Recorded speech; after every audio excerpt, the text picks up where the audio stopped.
The fluorescent light above Bay 7 flickered every 40 seconds. Ethan Cole had counted.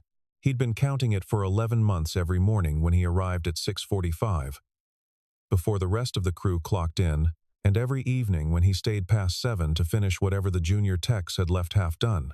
The flicker had become a kind of metronome for his life at Hale Motorsport Engineering. Predictable, unnoticed, slightly broken. The physical fact of the shop was something he had made his peace with.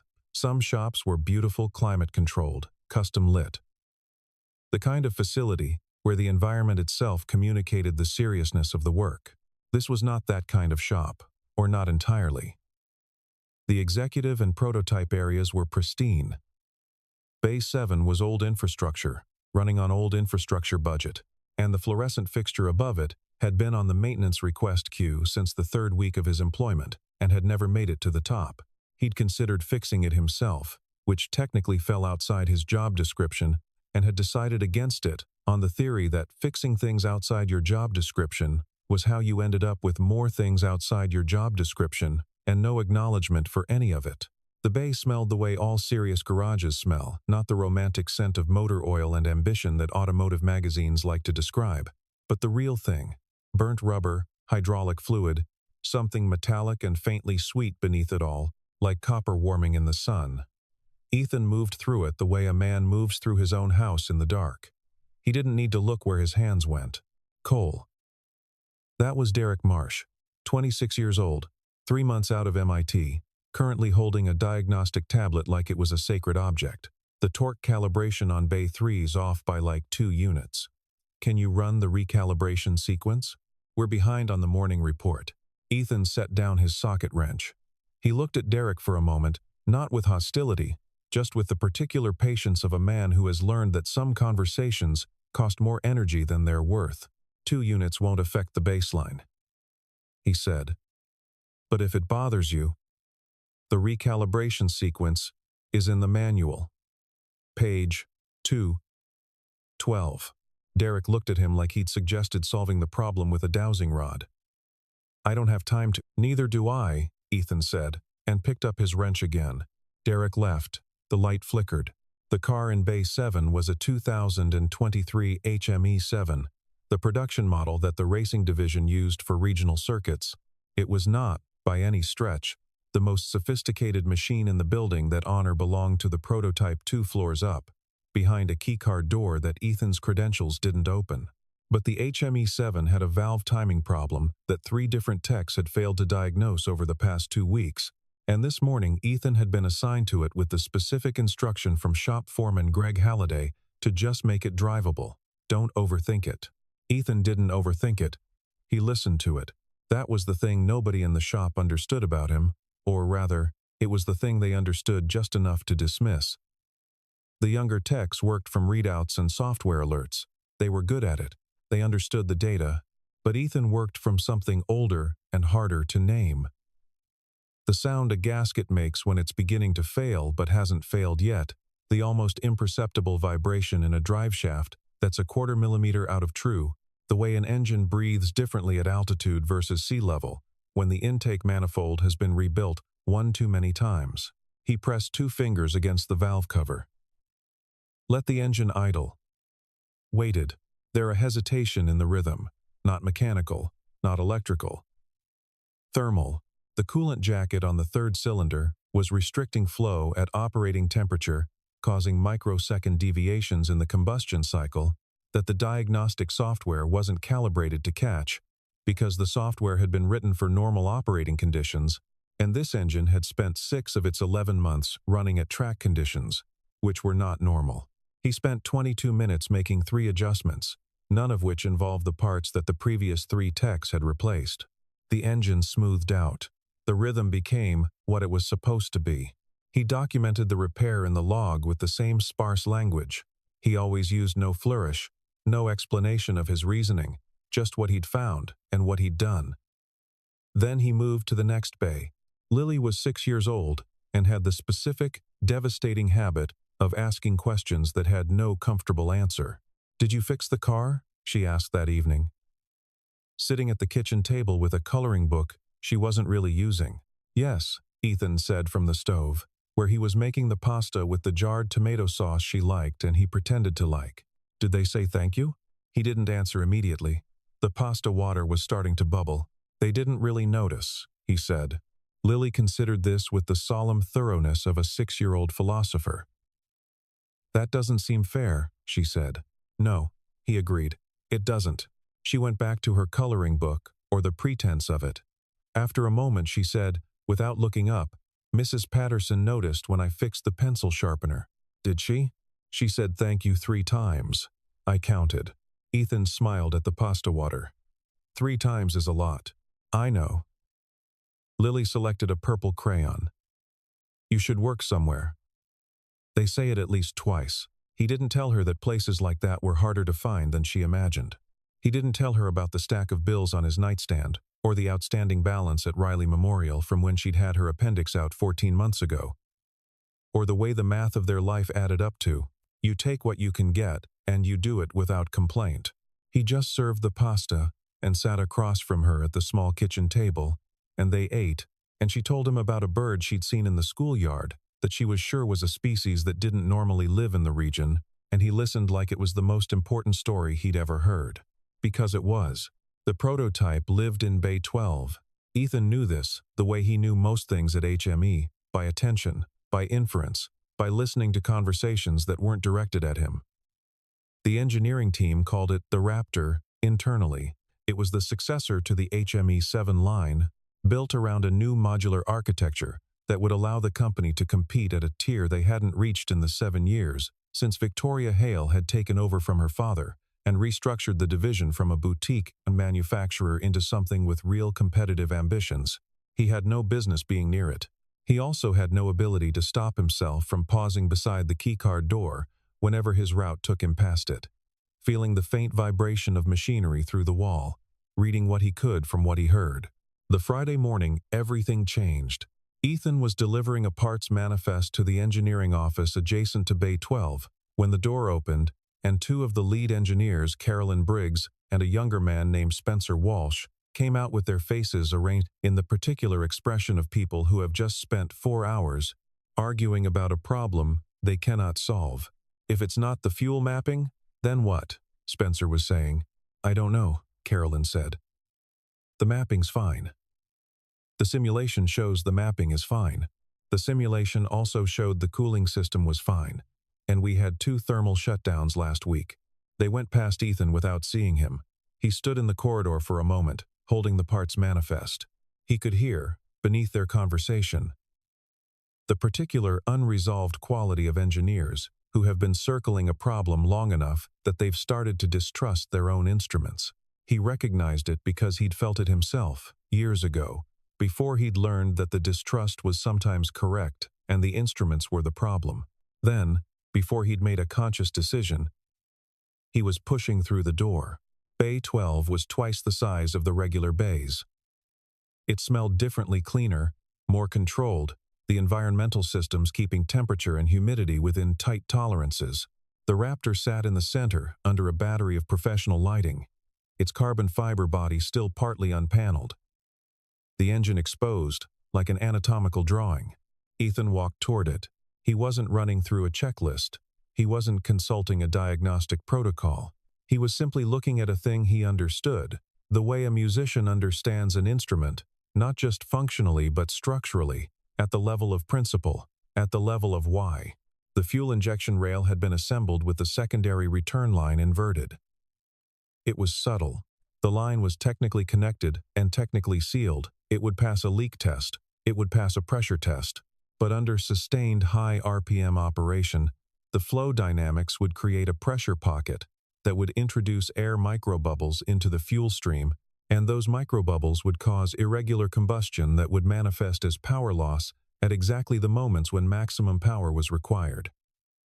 Exit from slow corners, sustained acceleration on the main straight.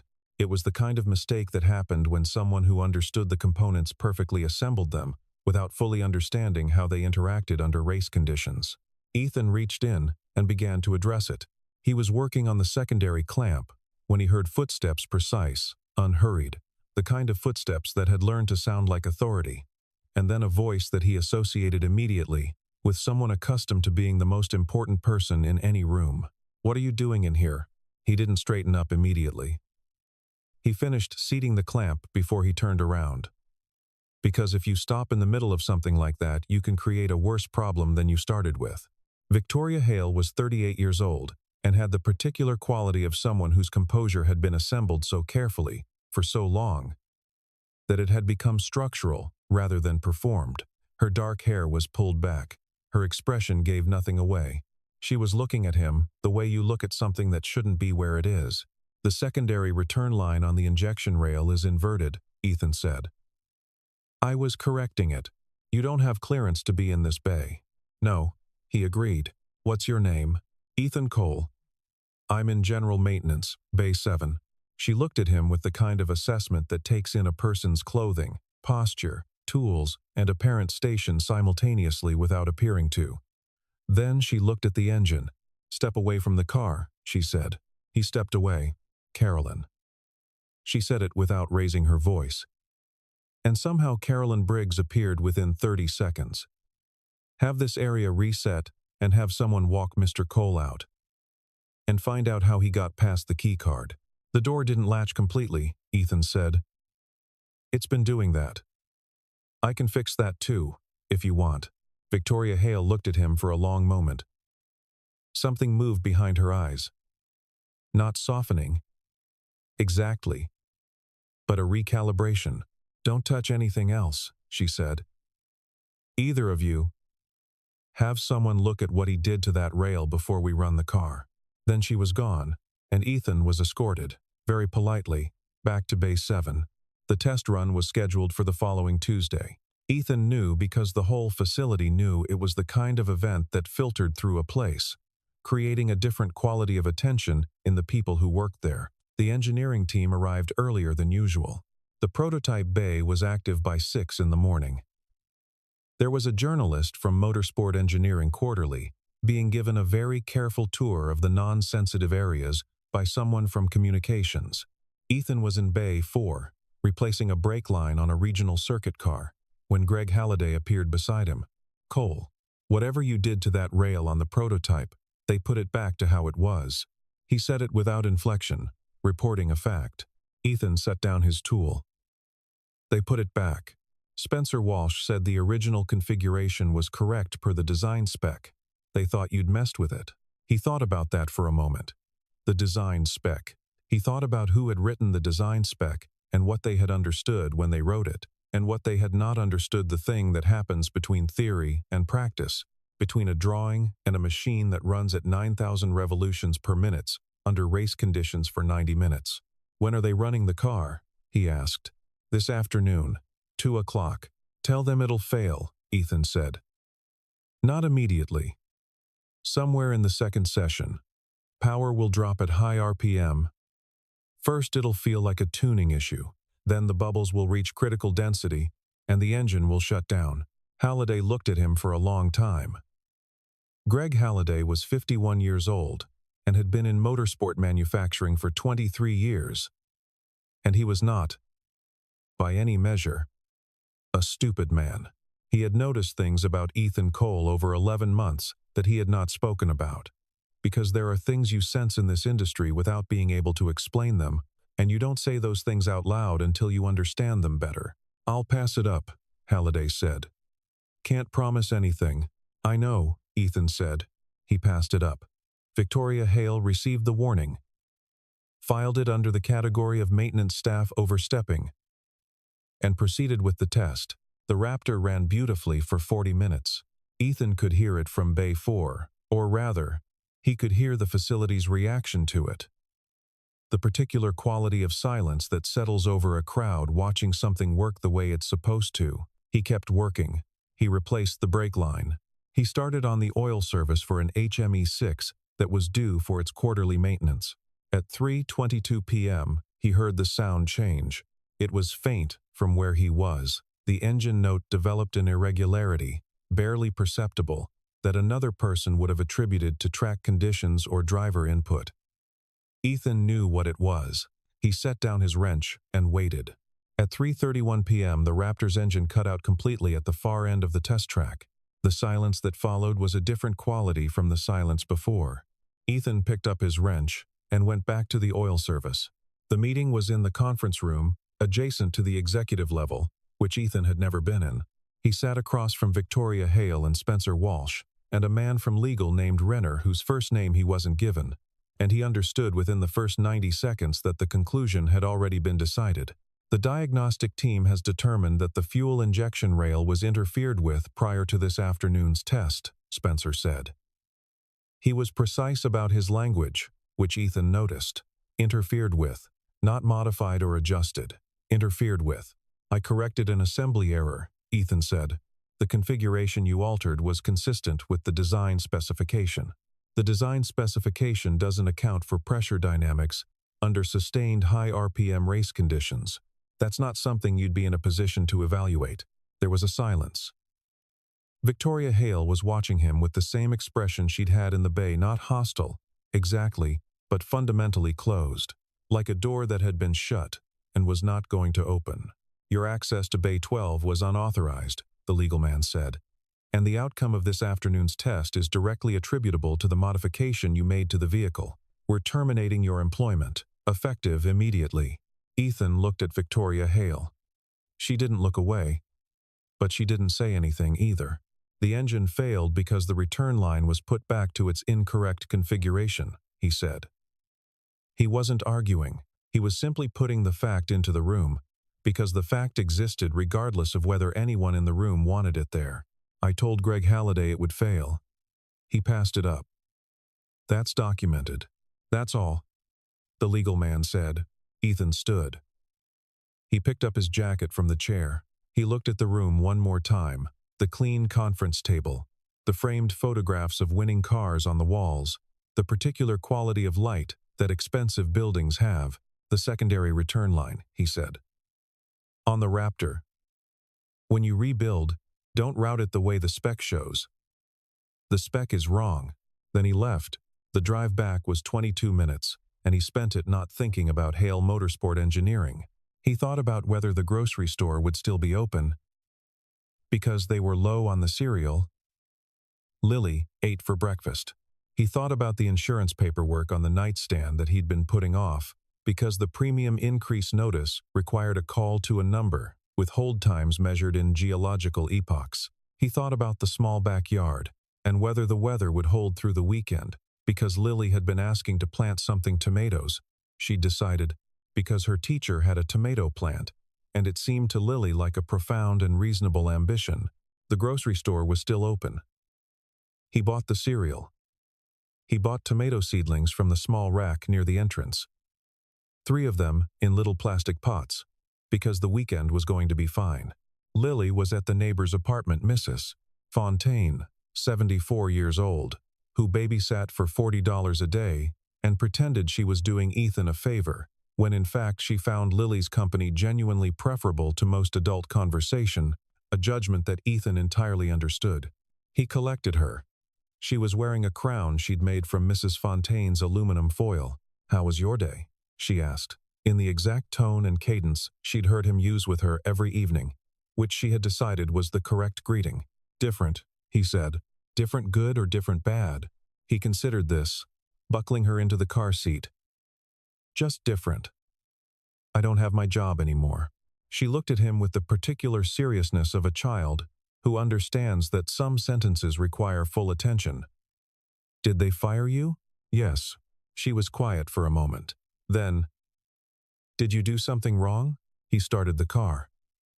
He thought about the question with the respect it deserved, because she was asking it sincerely, not as comfort-seeking but as genuine inquiry. She wanted to know. I told them something true that they didn't want to hear, he said. And I went somewhere I wasn't supposed to go to fix something that needed fixing. So it's complicated.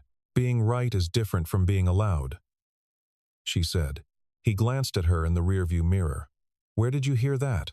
I made it up just now. She looked out the window. Is it true? Yeah, he said. It is. That's not fair. No. But it's real. She thought about this for the rest of the drive. And when they got home, she helped him carry the tomato seedlings inside. and they ate dinner, and she didn't ask any more questions about it, which was its own kind of grace. The report landed on Victoria Hale's desk at 8:14 a.m. the following Monday. She'd asked for it Friday, a full technical analysis of the Raptor's failure. Independent of the engineering team's initial assessment, conducted by an outside consultant, they used for precisely these situations. She read it twice. The failure had originated in the fuel injection rail. Specifically, in the inverted secondary return line and its interaction with the high-pressure fuel system under sustained high RPM conditions. The configuration that the engineering team had restored, the configuration consistent with the design specification, had been the proximate cause of the failure. The modification that Ethan Cole had made would have prevented it. She set down the report. She picked it up again. She went to page 7, where the consultant had included a technical note. The corrective adjustment is not one that would typically be identified by standard diagnostic software or post-assembly inspection protocols.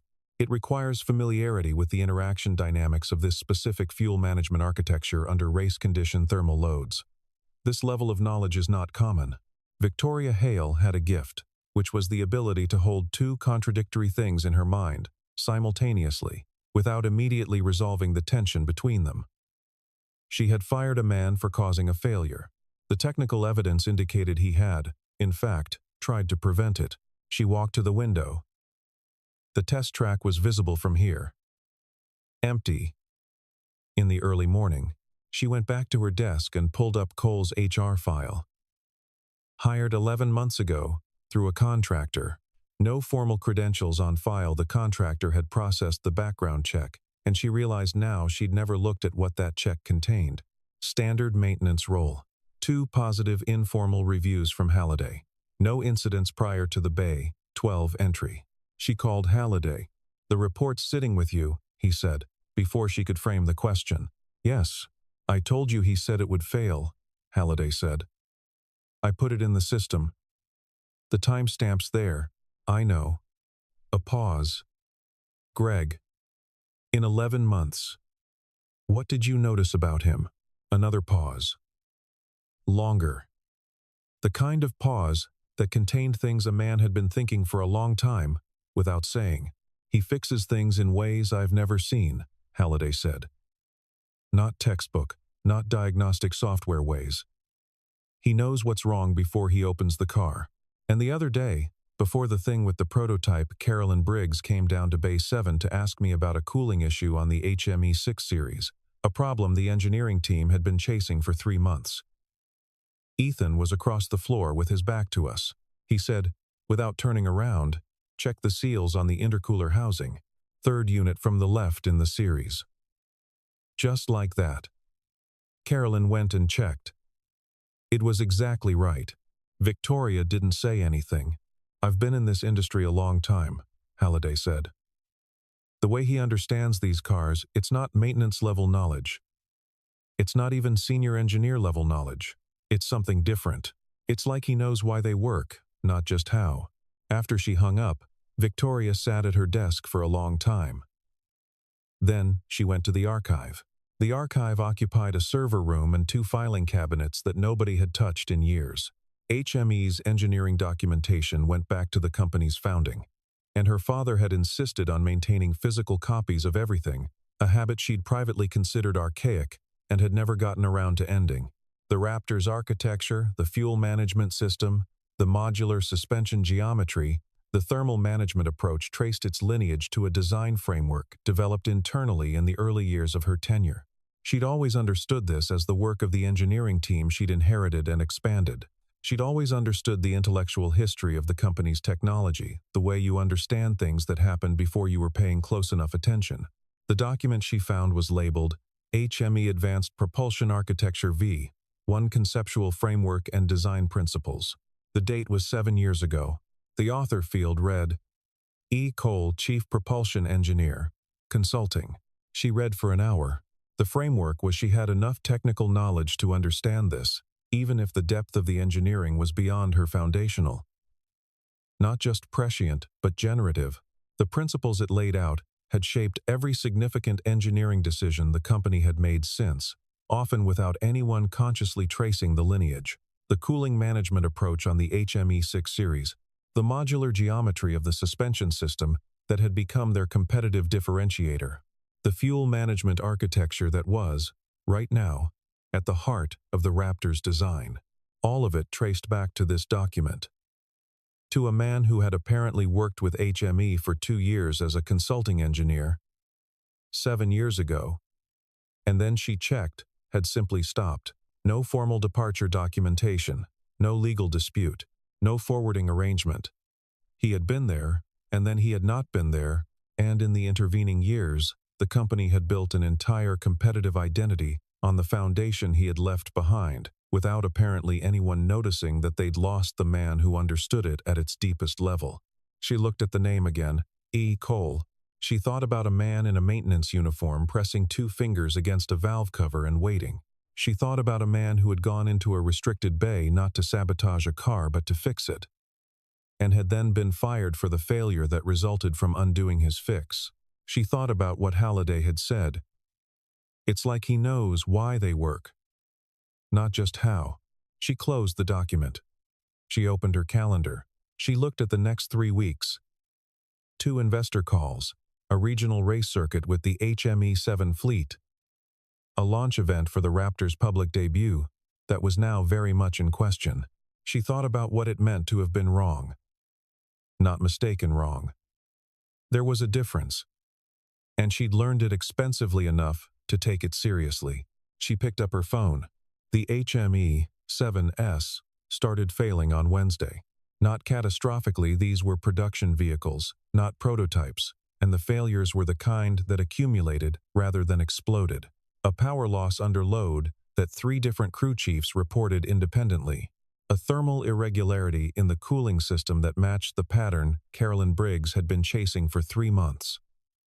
2 engines developing the same irregular combustion signature at different venues, diagnosed differently by the teams on the ground because nobody had connected them to look at the pattern. Spencer Walsh convened the engineering team. They ran analysis. They made adjustments. The adjustments helped for 1 session, and then the problem returned. On Thursday, one of the regional teams reported that their car had lost 15% of its power output during the final practice session without any corresponding alert from the monitoring system. The car had still finished. The driver had managed it. But the data, when Carolyn pulled it, showed the same combustion irregularity, that slight, almost imperceptible stutter in the cycle that had preceded the Raptor's failure. She brought it to Spencer. Spencer brought it to the engineering team. The engineering team built a hypothesis, tested the hypothesis, found that it partially explained the symptom, adjusted the hypothesis, and tested it again. By Thursday evening, they had a patch that stabilized the vehicle in simulation. The patch didn't hold in practice. On Friday, Victoria sat in on the debrief. She listened to Spencer and Carolyn and the 3 junior engineers cycle through possibilities. Fuel mixture, track conditions, batch variation in the components, and she watched them apply their considerable intelligence to a problem that kept slipping out from under their explanations. After an hour, she said, "The Edelkielk for 6 intercooler seal issue that Halliday mentioned. The one Cole identified. What was the underlying cause?" Carolyn looked at her. A thermal expansion mismatch between the seal material and the housing under extended operation. It would have required modeling the long-term thermal cycle to predict not something a standard diagnostic would catch. And the HME7S, the pattern we're seeing now, could it be related? A silence. The kind of silence that means several people are privately recognizing something they'd been close to, but hadn't quite reached. The HME7 cooling system is based on the same architecture as the HME6, Carolyn said slowly. If there's a systematic issue in how that architecture performs under sustained race conditions, then we've been treating symptoms, Spencer said. He sounded like a man who has found a thorn that's been in his foot for 3 months. We've been patching individual vehicles when there's something wrong at the architecture level. Yes, Victoria said. Nobody said it, but she could see them all reaching the same conclusion she'd reached 3 days ago. The person who understood the architecture at the level required to find and fix this was not in the room. The person who understood it at that level had been escorted from the building 11 days ago. She tried applying what she'd read in the design framework document. She had her engineers try it. They made progress, real progress, not cosmetic, and the progress confirmed her understanding of the gap. They were working from the document. Cole had written the document. Between those two things was the difference between reading music and hearing it. She couldn't close that gap with a consultant. She couldn't close it with more analysis. She couldn't close it by spending the weekend in the archive. The investor call was on Thursday at 9. Martin Forsyth represented a consortium that held 22% of HME's equity. He was 60 years old, had made 3 fortunes, and communicated with an efficiency that could be mistaken for warmth if you weren't paying attention. "The Raptor launch is in 5 weeks, he said. "Walk me through where we are." Victoria walked him through it. She was precise about what she knew and what she didn't, which was one of the things that had earned his confidence over the years. She didn't obscure or minimize, and she paid for that honesty occasionally with very uncomfortable conversations. This was one of them. "The vehicle isn't ready," she said. "Not for the standards we've committed to. We have a systemic issue in the architecture that we're actively addressing. But my current team doesn't have the depth to close it before the launch date." A pause. The specific, expensive pause of a man calculating. How long to close it, if I have the right person working on it? 4 weeks, maybe less. Without that person? I don't know. Longer than we have. Who's the right person? She told him. Another pause. "The man you fired?" "Yes, that's a problem." "I know, Victoria." His voice carried the particular register of someone who needs you to understand that what they're about to say is not a preference but a condition. The institutional investors have a presentation scheduled around this launch. 3 major sponsorship commitments are contingent on the Raptor's public debut performance. If we push the launch, we don't just delay revenue, we have cancellation clauses to deal with, and we have a story problem. The story becomes, HME can't deliver. Once that story exists, it's very hard to replace with a different one. "I understand. Fix it," he said, and hung up. She found his address in the HR file. She drove herself. Not with a driver, not with someone from legal, not with anyone who might transform the visit into something transactional, before she'd had a chance to figure out what it actually was. She drove herself in her own car, which she rarely did, and she turned off the navigation after the first few minutes because she needed the cognitive space that driving without assistance provides. The house was in a neighborhood she'd driven through but never stopped in. Single story. Older. With a front yard that had been planted recently, she could see the freshly turned soil and the small wire cages of what looked like tomato seedlings. The car in the driveway was a 2014 pickup that had been maintained with evident care. She sat in her car for a moment. She was aware that she was about to do something she'd never done before. Arrive at a former employee's house without the armor of institutional process. No legal framework, no HR representative, no prepared statement. Just herself and whatever she actually thought. She got out and knocked. The door was opened by a 6-year-old girl in what appeared to be a homemade crown. They looked at each other. "Hi," the girl said. "Hello," Victoria said. "Is your father home?" "He's in the back." "Are you a friend?" Victoria considered how to answer this accurately. "I'm someone who needs to speak with him," she said. "Is that okay?" The girl examined her with the unsettling directness of young children. "You can come in," she decided. Victoria took her shoes off. She was shown to the kitchen, where a single-place setting remained on the table from what appeared to have been lunch. Through the back window, she could see Ethan Cole in the small backyard, crouched beside the tomato plants, doing something deliberate with his hands. The girl went to the back door and said, with great confidence, "Dad. Someone here." She took her shoes off. He stood. He turned. He looked through the glass door at Victoria Hale for a long moment before he came inside. He was wearing a gray t-shirt and jeans. There was no deferential shift in his posture, no straightening.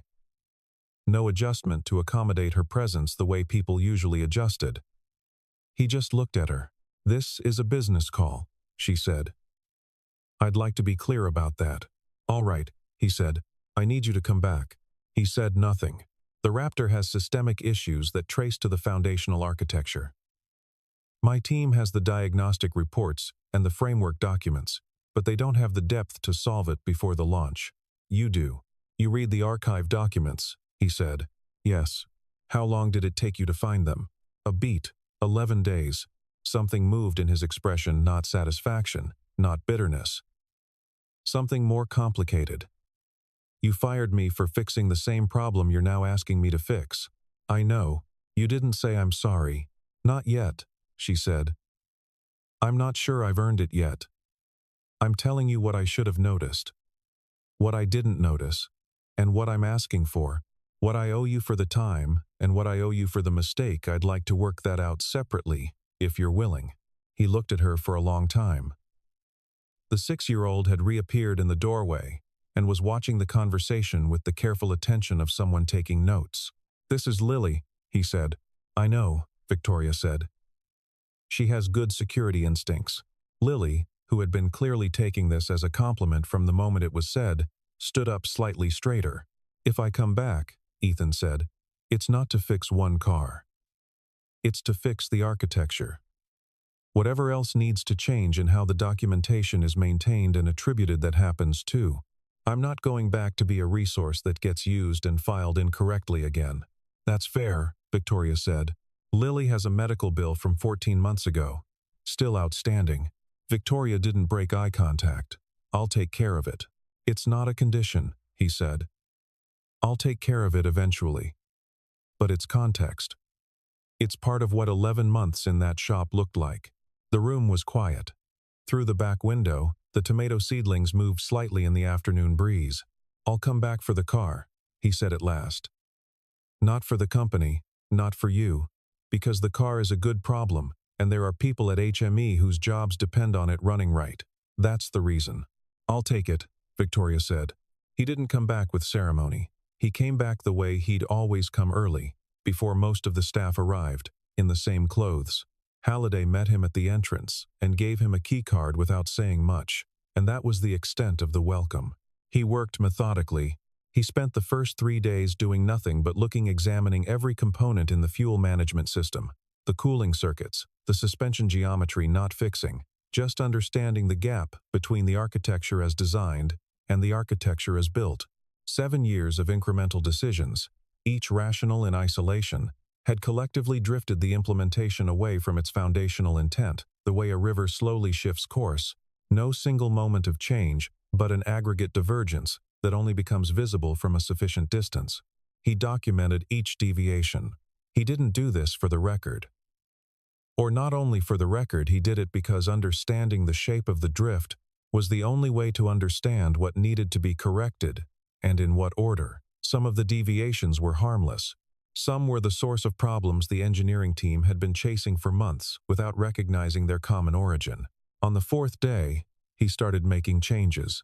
Bay 12 was given to him entirely. The engineering team, Carolyn, Spencer, and the 3 junior engineers were told they were supporting, not directing. This was a difficult instruction, and they received it with varying degrees of grace. Spencer Walsh, to his credit, received it the best. He sat down with Ethan on the first morning and said, I'd like to understand what I got wrong. Not as a criticism, as an engineer, Ethan told him. He was precise and patient, and entirely without condescension, which surprised Spencer more than anything else. The spec assumed steady-state conditions, Spencer said, working through it. The spec was written for a test environment. The car doesn't live in a test environment. The thermal model didn't account for. The thermal model is good, but it's a model. The car is a thing. The thing behaves according to physics that the model approximated. The approximation was close enough to be useful, and not close enough to be right. Spencer was quiet for a moment. How do you see it? When you look at the engine, what do you actually see? Ethan thought about how to answer this accurately. I see the forces that are operating, he said. Not the parts. The forces. The parts are just the physical argument the engineers made about how to manage those forces.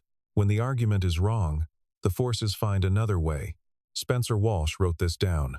Not because it was a technical instruction, but because it was the most useful thing anyone had said to him in 3 years of trying to understand why some problems yielded to the textbook and some didn't. Ethan worked for 19 days. He didn't make declarations or hold briefings. He made changes to the Raptor small, precise, each one documented with a level of specificity that Carolyn found almost overwhelming, and he concurrently developed a revised version of the foundational architecture document that addressed the gap between the original Soption's framework's design intent and the implementation that had accumulated over 7 years of engineers interpreting it at second hand. Victoria came by Bay 12 3 times. She didn't interfere. She looked at the car and at the documentation and at the particular quality of attention Ethan brought to both. Once, late on a Wednesday evening when most of the floor had cleared out, she stood beside him while he was examining a torque specification, and she said, without quite meaning to say it out loud, "Why did you leave? 7 years ago." He didn't look up immediately. "My wife died. I left." She absorbed this without comment, which was the correct response. "I didn't want to build race cars anymore," he said. "I wanted to do something with my hands. Something where the result of the work was clear and immediate, where I fixed one thing at a time and that thing stayed fixed. And now?" He looked at the car. "This is a good problem," he said. "It's worth solving." On the evening of the 19th day, Ethan stepped back from the Raptor and said, to nobody in particular, "It's ready." Carolyn ran the diagnostic. Every parameter was within tolerance. Not just within tolerance, settled into it, like a lock finding its combination. "Run it," Ethan said. They ran it. The regional circuit event was held on a Saturday in September. Not the Raptor's formal public launch that was still 2 weeks away, but a competitive event where HME had entered 2 vehicles and where performance would be observed by the people whose opinions formed the unofficial record that preceded any official announcement. Ethan was there, not visibly. He was in the technical compound, which was a fenced area with a catering tent and an equipment bay, and he was wearing the same HME maintenance uniform he'd always worn because nobody had offered him a different one, and he hadn't asked. He drank coffee from a paper cup and watched the telemetry on a laptop that Carolyn had set up and mostly left alone. The Raptor ran in the second session. He watched the data come in. Fuel pressure, thermal management, combustion signature, all of it tracking the way it should track. The forces in the machine making the argument he'd designed them to make. He watched the car hold pace through the long corners and come alive on the main straight. The power delivery clean and sustained. Nothing fighting nothing. He drank his coffee. The post-event press briefing was held in a room with a lot of glass and cameras and sponsors' logos. Victoria Hale stood at the podium and said what needed to be said about the Raptor's performance and HME's engineering program. Then she said something that wasn't on the prepared remarks. "I want to acknowledge a debt," she said. "The engineering foundation that makes this vehicle possible, and every competitive vehicle this company has built in the past 7 years, was developed by a man named Ethan Cole. He was our chief propulsion engineer, consulting, 7 years ago. He returned recently to help us close a gap in our technical program. He should have been recognized throughout, and he wasn't. That's a failure of institutional attention, and it's mine specifically. I want to say that publicly." In the technical compound, Ethan heard this through the audio feed on the laptop. He didn't react visibly. He finished his coffee. He closed the telemetry window and opened the revised architecture document, which he'd been proofing one final time. Later, after the teams had packed down and the sponsors had moved to the hospitality area and the journalists were filing their pieces, Victoria found him in the equipment bay. "You didn't come inside," she said. "No. Did you hear what I said?" "Yes." She stood in the doorway. She had the look of someone who has been composing a sentence for several days and is now uncertain whether it's the right sentence. "I'd like you to stay," she said. "Not in maintenance. Not in any capacity you've been in before. I want to restructure the chief engineer role to include what you actually do, which is work at the level of first principles. There'd be a team answerable to you. Budget. Attribution, going forward." Ethan put the laptop in its case. "I'm going to say no to most of that," he said. She waited. "The attribution, yes. The documentation going forward, yes." If someone builds on the architecture, they know where it comes from. He paused. Lily's insurance. I meant what I said, that it's not a condition, but I'd like it included in whatever the conversation about compensation looks like. Already done, Victoria said. And one other thing. All right. Nobody gets fired for fixing a problem, he said. Whatever their title is. Whatever bay they're supposed to be in. If someone in this company identifies a real problem and tries to address it, the response is to look at the problem, not to escort them out. She held his gaze. That's a policy change. Yes, he said. It is, she nodded. Once, definitively. The way she nodded, when something was decided. Then we have an agreement, she said. Sunday afternoon. The light in the kitchen was the particular gold of early September, long and angled. The kind of light that makes ordinary things look more like themselves. Lily was at the kitchen table with a library book about bird migration, which she was reading with the intensity of someone following a detective story. The tomato plants on the back porch had, against modest odds, produced actual tomatoes, 5 of them, all now sitting on the kitchen counter in a row. Deeply red and slightly imperfect, which Lily had declared superior to the ones at the grocery store. Dad, she said, without looking up from the book. Yeah. Do you have a new job now? He was at the counter, washing the tomatoes. Kind of. The same place? Yes. She turned a page. Are they going to say thank you this time? He thought about Victoria Hale at the podium, saying words into cameras that had gone into whatever record things go into now. He thought about Spencer Walsh writing something in a notebook. He thought about Carolyn Briggs running the diagnostic and the particular look on her face when the numbers settled. They did, actually, he said. Lily looked up. How many times? Once, but it was public. She considered this with the rigorous fairness she brought to all assessments. Public is worth more, she decided. So it might count as 2. That's a reasonable analysis, he said. She went back to her book. Outside, through the back door, the tomato plants moved in the breeze, the wire cages doing their small work of holding things up. On the counter, the television was playing something in the background that neither of them was watching. A broadcast recap of the day's motorsport events, footage of cars on a track. A voice naming positions and times. The specific anonymous beauty of machines doing exactly what they were built to do. Ethan dried a tomato with a kitchen towel. He held it in his hand for a moment, warm from the sun, slightly imperfect, improbably real, and then set it back in the row. He didn't look at the television. He had already seen enough to know the car was right. That had always been the whole of what he wanted. Not credit, not titles, not the validation of a room full of people saying his name, just the thing working the way it was supposed to work. The forces balanced, the argument correct, the machine made honest. He'd built his whole life on that principle. Through the years when it had been recognized and through the years when it hadn't, through the grief and the small kitchen and the tomato plants that had, against all probability, produced actual tomatoes. The work was the same in all of those contexts. The satisfaction of it was the same. He set the tomato down and looked at his hands. Lily, from across the table, said, Dad, did you know that some birds fly 10,000 miles without stopping? I didn't know that, he said. It's in the book. She turned the page. They just know where they're going. Even the first time. Even when they've never done it before. She looked up at him with the expression she wore when she was offering something she considered important. Do you think that's what it's like? Knowing something without being taught? He thought about a fuel injection rail and a design framework written 7 years ago, and a light that flickered every 40 seconds in Bay 7, and a car that had finally, after everything, run exactly right. Yeah, he said. I think that's exactly what it's like. She nodded, satisfied, and went back to her book.